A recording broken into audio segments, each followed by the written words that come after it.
Urupfu rwa Liyetona Koloneli Uwiringoma ruracyari amayobera ku bantu benshi batandukanye.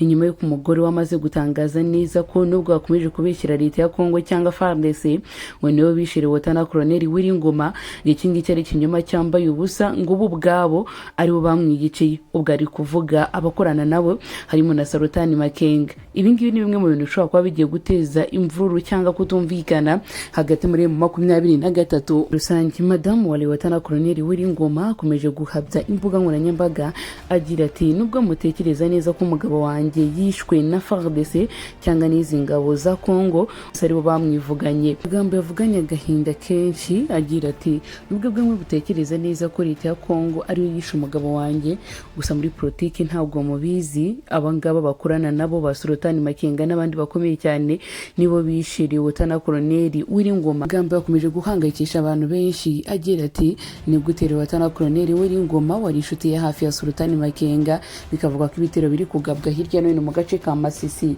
biri kugabwa mu rwego rwo kugira ngo bihorere ku rupfu rwe yaba yarishwe n'inshuti ye magara. Ibi ubenshi bakomeje kubyibazaho cyane, gusa abandi banyapolitiki batavuga rumwe n'ubutegetsi bwa M23 bakomeje kugira bati niko ku rugamba bigenda, iyo babonye uri umuhanga uri umunyabwenge ushobora kuzabayoborana igihugu mu gihe bagifashe bagira gutya bakakwikiza kugira ngo boroshye ibintu ndetse banagaragaze neza ko ibintu byoroshye cyane, bavuge neza ko muhanganye aribo bakwishe.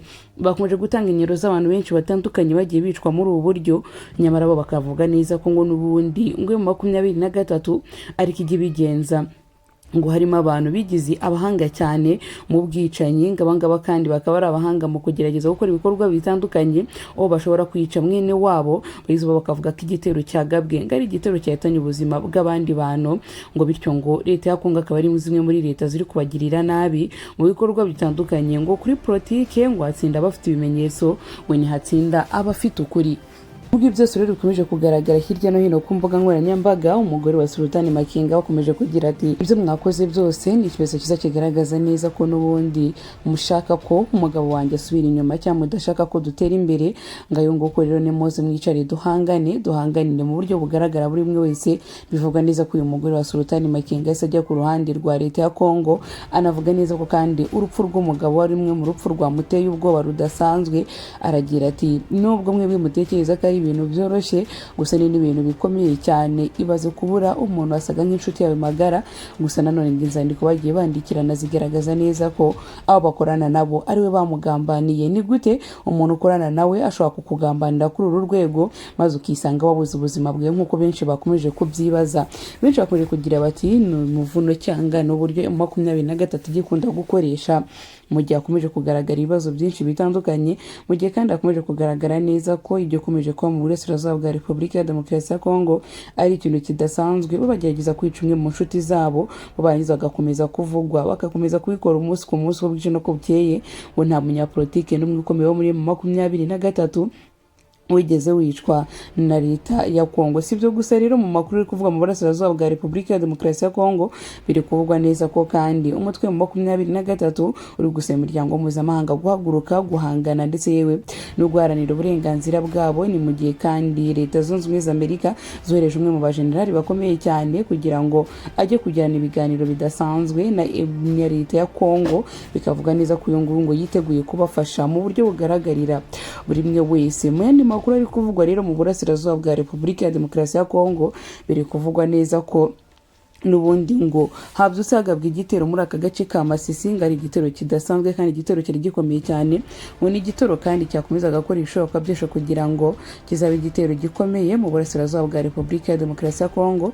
Kikaba ari igitero gikomeje kuvugwa hirya no hino mu burasirazuba bwa Repubulika ya Demokarasi ya Kongo ko cyahitanye ubuzima bw'abantu benshi batandukanye, harimo n'ubuzima kandi bw'abasirikare bo muri FARDC. Abasirikare bo muri FARDC ngakaba ari abasirikare bahitanywe n'iki gitero mu buryo bugaragarira buri umwe wese. Aya makuru rero akomeje gukwirakwira hirya no hino ku mbuga nkoranyambaga, abenshi nabo bakomeje kugira bati n'ubundi ubwo niko bari babipanze.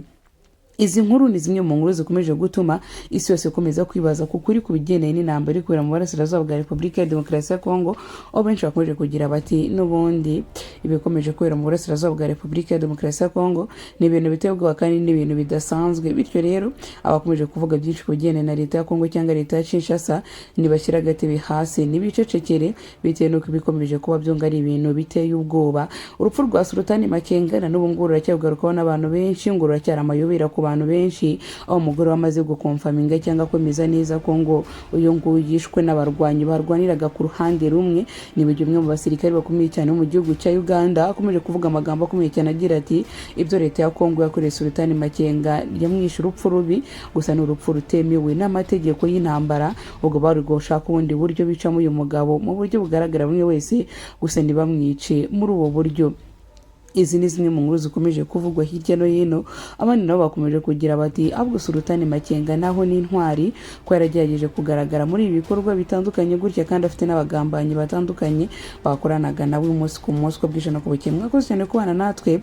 Ese nawe uri kumva neza buryo ki muri politiki ibintu biba bigoye? Nibyo koko Sultani Makenga ntiyishwe na FARDC cyangwa leta ya Kongo, yishwe n'inshuti ze magara, abakomeje kuza mu majwi harimo Sultani Makenga n'abandi banyapolitiki bakomeye cyane mu burasirazuba bwa Repubulika ya Demokarasi ya Kongo. Dore muri comment section wowe ubyumva ute? Ngaho namwe nimutubwire n'ibingibi koko ari ukuri, ninde waba wagize uruhare rukomeye cyane mu rupfu rwa Sultani Makenga? Ese niye mpamvu 23 yabitangiye kubihigikira kuri leta ya Kongo? Byaba bigiye kugenda gute? Ese nibyo koko muri politike bibabonye uri umuhanga cyane kandi ushobora no kuba wayoborana igihugu mu gihe bamaze kugifata, na kindi kintu bagomba kugukorera usibye ko kwica? Dore muri comment section ngitwanye umunsi, ndabakunda cyane, turacyari kuri Aki Empire TV kugeza tuzabona mu biganiro bitandukanye bya buri munsi. Bibutse neza ko tukiri kubategura documentaire nziza kandi zitandukanye uzatugaruka kuri politike ndetse na diplomasi mu burasirazuba bwa Repubulika ya Demokarasi ya Kongo ndetse no ku mugabane wa Afurika yose muri rusange. Ngaho gukora mukoze kugira ibihe byiza, Imana y'amahoro ikomeze kubana namwe, turabakunda cyane kandi mukomeze kugira amahoro y'Imana akomeze kubana namwe. Stay safe.